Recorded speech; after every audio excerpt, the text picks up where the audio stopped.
Welcome student, I am Shabab Ali Khan, Assistant Professor, FG Degree College, Hyderabad. Today I am going to tell you about general characteristic of bryophyte. तो सबसे पहले तो हम देख लेते हैं कि जो ब्रायोफाइट है, ब्रायोफाइट जो वर्ड है ये 2 ग्रीक वर्ड से मिलकर बना है। ब्रायोस का मतलब होता है मॉस और फाइटोन का मतलब होता है प्लांट। असल में इसको मॉस प्लांट या ब्रायोफाइट्स का नाम क्यों दिया गया?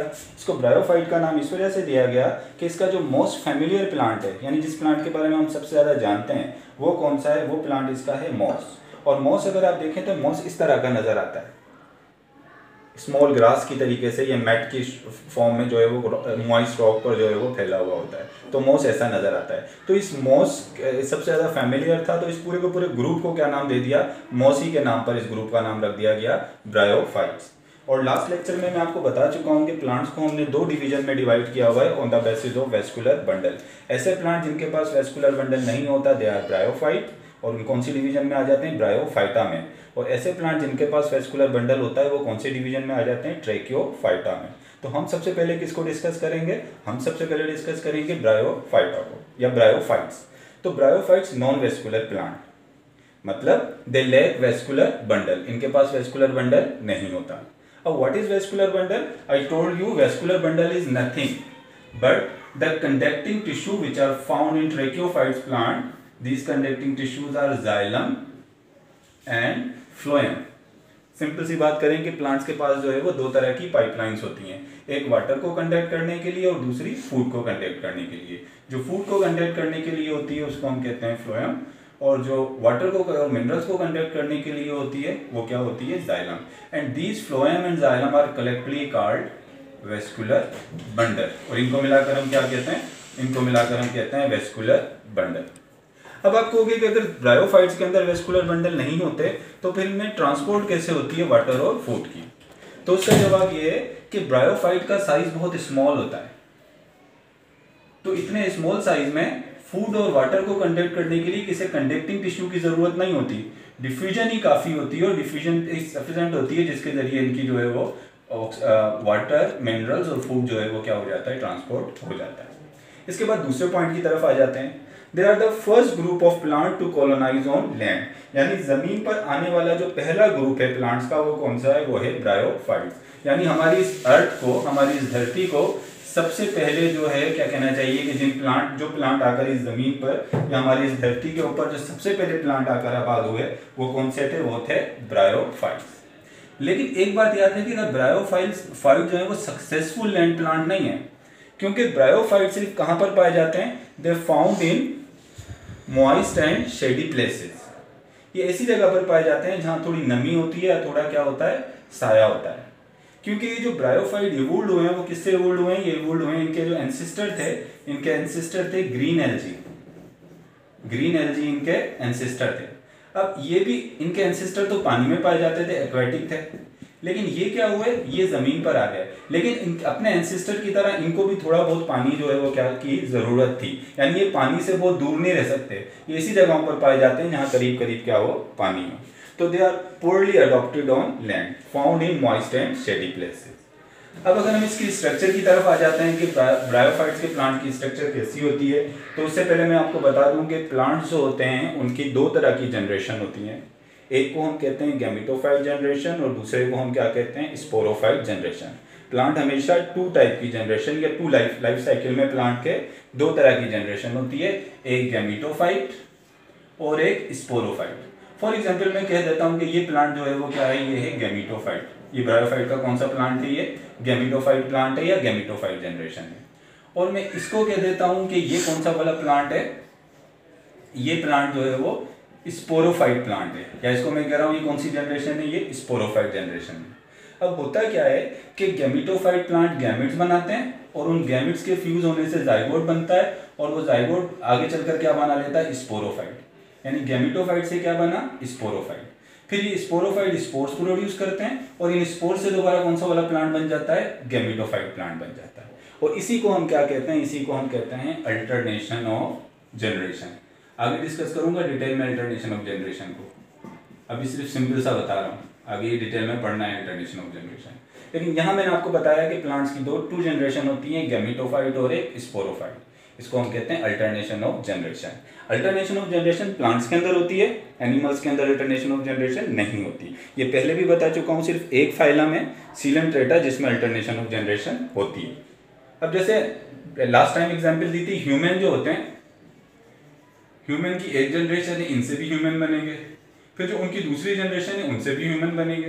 तो ह्यूमन में तो कोई ऐसी अल्टरनेशन ऑफ जनरेशन नहीं होती ना, तो एनिमल्स के अंदर ऐसी अल्टरनेशन ऑफ जनरेशन नहीं है। अभी अल्टरनेशन ऑफ जनरेशन सिर्फ किस में होती है, ये होती है प्लांट्स के अंदर। गैमेटोफाइट से स्पोरोफाइट बनता है और स्पोरोफाइट से क्या बनता है, गैमेटोफाइट। लेकिन हम गैमेटोफाइट प्लांट को कैसे डिस्टिंग्विश करेंगे, गैमेटोफाइट प्लांट को कैसे कैरेक्टराइज करेंगे? तो गैमेटोफाइट प्लांट बनाता है गैमेट्स, जैसे नाम से ही जाहिर है गैमेटोफाइट प्लांट में क्या बनेंगे, गैमेट्स। और जहां गैमेट्स बनेंगे तो डेफिनेटली वहां कौन सी रिप्रोडक्शन होगी, सेक्सुअल रिप्रोडक्शन। तो इसका आ जाते हैं ब्रायोफाइट का जो मेन प्लांट बॉडी होती है, कॉन्स्पिकियस मतलब वाज़ा तौर पे जो प्लांट बॉडी नजर आती है वो कौन सी होती है, वो होती है गैमेटोफाइट। यानी इसका जो वाज़ा तौर पे प्लांट नजर आता है वो कौन सा होता है, वो होता है गैमेटोफाइट, यानी गैमेट प्रोड्यूस करने वाला प्लांट। अच्छा, gametophyte is haploid, thalloid sorry, gametophyte is, देखें इस पॉइंट में क्या लिखा हुआ है, गैमेटोफाइट इज थैलॉइड, यानी इसका मेन प्लांट बॉडी गैमेटोफाइट होता है। और गैमेटोफाइट होता कैसा है, या तो गैमेटोफाइट होता है थैलॉइड। थैलॉइड प्लांट किसको कहते हैं, ऐसा प्लांट जिसमें रूट, स्टेम और लीव्स में आप डिस्टिंग्विश ना कर सको। जैसे ये मैंने सामने प्लांट बनाया है, इसमें आप पता लग रहा है कहाँ पर रूट है, कहाँ स्टेम है, कहाँ लीव्स है। तो ऐसे प्लांट जिसमें रूट, स्टेम और लीव्स को आप डिफरेंशिएट ना कर सको, ऐसे प्लांट को हम क्या कहते हैं, थैलॉइड। तो इसका गैमेटोफाइट थैलॉइड भी हो सकता है। और थैलॉइड के साथ कैसा हो सकता है कि उसमें राइजोइड भी हो सकती हैं, ये जो नीचे रूट लाइक स्ट्रक्चर है इसको हम क्या कहेंगे, राइजोइड। और एक स्टेम लाइक स्ट्रक्चर भी होती है, ये बीच में क्या नजर आ रही है आपको, ये स्टेम लाइक स्ट्रक्चर। लेकिन इसको हम ट्रू स्टेम नहीं कहेंगे, इसको हम कहेंगे सोडो स्टेम, मतलब फॉल्स स्टेम। क्यों इसको हम फॉल्स स्टेम कहेंगे, क्योंकि इस स्टेम में वेस्कुलर बंडल नहीं होता। ऐसा स्टेम जिसमें वेस्कुलर बंडल ना हो, जिसमें जाइलम और फ्लोएम ना हो, तो उसको हम क्या कहते हैं, सोडो स्टेम। और ये जो इसके लीव्स हैं, लीव्स को भी हम क्या कहेंगे, इनको भी हम कहेंगे सोडो लीव्स, यानी उनमें भी वेस्कुलर बंडल नहीं होता। तो इसका मेन प्लांट बॉडी देखें गैमेटोफाइट होती है। गैमेटोफाइट थैलॉइड भी हो सकता है, थैलॉइड अगर होगा तो वो प्रोस्ट्रेट होगा, यानी जमीन पर ऐसे हॉरिजॉन्टल। और अगर ये कुछ जो है वो इरेक्ट भी होते हैं, जो इरेक्ट होते हैं उसको आप डिफरेंशिएट कर सकते हो राइजोइड में, सोडो स्टेम में और सोडो लीव्स में। अब मैंने आपको पहले एक बात बताई थी, गैमेटोफाइट का काम क्या होता है, गैमेट्स प्रोड्यूस करना। अब देखिए गैमेट कैसे प्रोड्यूस होता है। सबसे पहले तो जो गैमेटोफाइट प्लांट होता है उस पर लगते हैं सेक्स ऑर्गन। सेक्स ऑर्गन को हम गैमीटेंजिया भी कहते सकते हैं। अब ये प्लांट, अब मैं कह रहा हूं कि इसके ऊपर ये मेल सेक्स ऑर्गन लगा हुआ है, और मेल सेक्स ऑर्गन को हम क्या कहते हैं, इसके मेल सेक्स ऑर्गन को हम कहते हैं एंथ्रीडियम। मेल सेक्स ऑर्गन को क्या कहते हैं, एंथ्रीडियम। जैसे यहाँ पर आप देखिए मैंने लिखा हुआ है ये गैमेटोफाइट है, गैमेटोफाइट में मेल सेक्स ऑर्गन या मेल गैमीटेंजिया जो है उसको हम क्या कहते हैं, उसको हम कहते हैं एंथ्रीडियम। और इस एंथ्रीडियम के अंदर, इनसाइड एंथ्रीडियम के अंदर फ्लैजिलेटेड या सीलिएटेड जो है वो क्या बनेंगे, ये स्पर्म बनेंगे या एंथ्रोजॉइड बनेंगे। और ये स्पर्म और एंथ्रोजॉइड बेसिकली क्या है, they are the male gametes. ये क्या है, ये मेल गैमेट्स हैं। तो ये male sex organ antheridium, antheridium के अंदर जो है वो एंथ्रोजॉइड या मेल गैमेट प्रोड्यूस होते हैं। इसी तरीके से क्या होता है, इसके पास फीमेल सेक्स ऑर्गन भी होता है। और इस फीमेल सेक्स ऑर्गन को जो फ्लास्की तरीके का होता है, इस फीमेल सेक्स ऑर्गन को हम क्या कहते हैं, इसको हम कहते हैं आर्कीगोनियम। इसको हम क्या कहते हैं, आर्कीगोनियम। और आर्कीगोनियम के अंदर प्रोड्यूस होता है फीमेल गैमेट, और इस फीमेल गैमेट को हम क्या कहते हैं, एग कहते हैं, या इसको हम क्या कहते हैं, ओवम कहते हैं। उसके बाद क्या होता है, अब ये मेल गैमेट फर्टिलाइजेशन को डिटेल में नहीं, अब इस मेल गैमेट ने आकर किसके साथ फ्यूज होना है, फीमेल गैमेट के साथ। और मेल और फीमेल गैमेट के फ्यूज होने को हम क्या कहते हैं, फर्टिलाइजेशन। लेकिन एक बात याद रखें, जब भी कोई सिलिएटेड या फ्लैजिलेटेड सेल होगा या फ्लैजिलेटेड गैमेट होगा, उसको एक जगह से दूसरी जगह मूव करने के लिए हमेशा किसकी जरूरत होगी, वाटर की। यानी फर्टिलाइजेशन क्या होगी, ये एंथ्रीडियम बर्स्ट होगा या रप्चर होगा, और ये मेल गैमेट मूव करके किसकी तरफ जाएंगे, इस आर्कीगोनियम की तरफ, यानी इस आर्कीगोनियम के अंदर इस एग की तरफ जाएंगे। लेकिन ये जो एग की तरफ जाएंगे तो ये वाटर के बगैर नहीं जा सकते, इनको लाजमी तौर पर यहाँ से यहाँ मूव करने के लिए किसकी जरूरत होगी, वाटर की जरूरत होगी। तो इसी वजह से इनको यहाँ से यहाँ मूव करने के लिए वाटर की जरूरत होती है। तो इसी वजह से हम कहते हैं कि ब्रायोफाइट्स आर, एक टर्म हम यूज करते हैं कि bryophytes are amphibians of plant kingdom. अब ब्रायोफाइट्स आर एम्फीबियंस हम किसको कहते हैं? अक्सर स्टूडेंट से पूछा जाता है एम्फीबियंस किसको कहते हैं, तो वो कहते हैं ऐसे ऑर्गेनिज्म या ऐसे एनिमल जो पानी और जमीन दोनों पे रह लेते हैं, तो उनको हम क्या कहते हैं? उनको हम एम्फीबियंस कहते हैं। एम्फीबियन की ये डेफिनेशन सही नहीं है, क्योंकि क्रोकोडाइल भी पानी और जमीन दोनों पे रहता है, वो एम्फीबियन में नहीं आता, वो रेप्टाइल के अंदर आता है। डक, बतख भी पानी और जमीन दोनों पे रहती है, लेकिन वो एम्फीबियन नहीं आती, वो किस में आती है? वो रेप्टाइल, सॉरी, वो बर्ड्स में आती है। लेकिन एम्फीबियन कौन से होते हैं? अब फ्रॉग, एम्फीबियन के नाम से ही आपके दिमाग में क्या आता है? फ्रॉग। अब फ्रॉग जो होता है वो जमीन पर रह सकता है, लेकिन उसको अपनी फर्टिलाइजेशन के लिए, अपनी रिप्रोडक्शन के लिए किसकी जरूरत होती है? पानी की। यानी वो अंडे कहाँ पर देगा? अंडे हमेशा पानी में देगा। तो ऐसे ऑर्गेनिज्म जिनको अपनी रिप्रोडक्शन या फर्टिलाइजेशन के लिए वाटर की जरूरत हो, उनको हम क्या कहते हैं? एम्फीबियन। तो यहाँ पर देखें, इसको भी अपनी फर्टिलाइजेशन के लिए किसकी जरूरत है? वाटर की। तो इस वजह से इनको हम क्या कहते हैं? They are the amphibians of plant kingdom. इनको हम क्या कहते हैं? Amphibians of plant kingdom. अब जब इसके मेल गैमेट फीमेल गैमेट के साथ फ्यूज हो जाते हैं, तो इनके फ्यूज होने से बनता है जाइगोट, और जाइगोट एम्ब्रियो बनाने के बाद जाइगोट किस में कन्वर्ट हो जाता है? जाइगोट कन्वर्ट हो जाता है, फिर यह जाइगोट डेवलप कर लेता है स्पोरोफाइट। जाइगोट क्या डेवलप कर लेता है? स्पोरोफाइट। मैंने आपको बताया इसकी मेन प्लांट बॉडी क्या होती है? गैमेटोफाइट। स्पोरोफाइट जो है वो बहुत स्मॉल होता है, वो इस गैमेटोफाइट के अंदर ही मौजूद होता है। और इसका स्पोरोफाइट जो है वो पार्शियली और टोटली, मुकम्मल तौर पर या थोड़ा बहुत, किस पर डिपेंड करता है? गैमेटोफाइट पर, अपने फूड के लिए। कुछ ब्रायोफाइट्स के ग्रुप ऐसे हैं जिनमें मुकम्मल तौर पर स्पोरोफाइट किस पर डिपेंड करता है? गैमेटोफाइट पर। और कुछ इसके ग्रुप ऐसे भी हैं जिनमें स्पोरोफाइट जो है वो गैमेटोफाइट पर भी डिपेंड करता है, और कुछ अपना फूड जो है वो खुद भी बना लेता है। अच्छा, फिर एक और चीज़ अगर हम इसके बारे में देखें, ब्रायोफाइट्स के हवाले से जो है वो कुछ और कैरेक्टर देखें, तो they always have low profile. मतलब they always have low profile का मतलब क्या है? इसका मतलब ये they have a low size, मतलब इनका साइज जो है वो इतना ज़्यादा नहीं होता। They have a low profile. Low profile का मतलब क्या होता है? इनका साइज स्मॉल होता है, ज़्यादातर सिर्फ 1 to 2 सेंटीमीटर इनकी जो है वो क्या होता है? साइज होता है। ज़्यादा से ज़्यादा भी अगर कोई लॉन होगा भी तो 20 सेंटीमीटर से ज़्यादा इसकी लेंथ नहीं होगी। अच्छा, जब लो प्रोफाइल होता है इसका मतलब इनका साइज इतना ज़्यादा नहीं होता। अब साइज ज़्यादा ना होने की वजह से मैंने आपको बताया कि ये इनके पास वेस्कुलर बंडल फिर नहीं होता। जाहिर सी बात है, इतने ज़्यादा लेंथ इनकी नहीं होती, तो वाटर और फूड जो है वो डिफ्यूजन के जरिए ट्रांसफर हो जाता है। अच्छा, अगर इनका साइज ज़्यादा होता तो इनको सपोर्ट की ज़रूरत होती, जैसे नीम ट्री होता है उसको सपोर्ट की ज़रूरत होती है। और सपोर्ट जो प्लांट को प्रोवाइड करते हैं वो कौन से वाले टिश्यू प्रोवाइड करते हैं? Lignin fortified tissue. तो इनके अंदर वो लिग्निन फोर्टिफाइड टिश्यू नहीं होते। They lack lignin fortified tissue. Lignin fortified tissue क्या होते हैं? तो आपने देखा होगा, जैसे नीम ट्री होता है, मैंगो ट्री होता है, उसका स्टेम देखा है कितना हार्ड होता है। तो उसके स्टेम के अंदर एक सेल्स होते हैं, डेड सेल्स होते हैं, जिनको हम कहते हैं स्क्लेरेनकाइमा।